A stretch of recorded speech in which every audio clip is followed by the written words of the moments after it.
Keith, and I always have to couch the fact that you are a Lyft investor when I ask you about Uber. But what do you make of the latest Benchmark Capital suing Travis Kalanick, also explaining why it's suing Travis Kalanick to Uber employees? Well, it's pretty unprecedented. Obviously, you're asking all the easy questions to me today. But I've served as a director of companies for 14 years in Silicon Valley, only the last 4 as a VC. So I think I have a somewhat detached perspective. But it's clear that Uber's a mess. I mean, first of all, running a company with 14 operating executives and no CEO is a disaster waiting to happen. Secondly, it's clear that they have somewhat unsolvable issues, in the current board composition, which is why people always caution their founders and board members to pick their companies and colleagues carefully.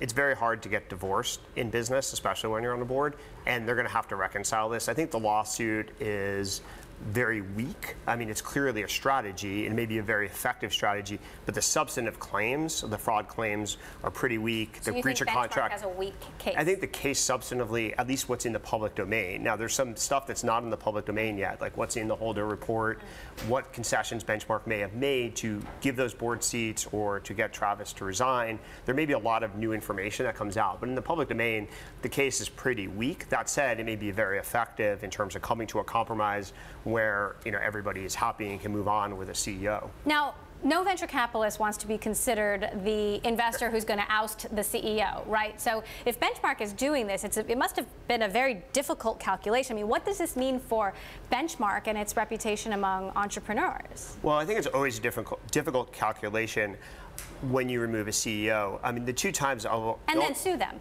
Well, that's a little bit different. But I do remember that Google, the Google founders were almost sued by Sequoia and Kleiner Perkins back in 2001, along similar reasons for not hiring a CEO aggressively like they promised. It didn't come down to that, but they got very close to suing them. So it's not completely unprecedented. But in terms of removing a CEO, the only times I've ever seen it in my career is the management team loses faith with the CEO and lobbies the investor to get rid of the CEO. So it's a bottom-up groundswell.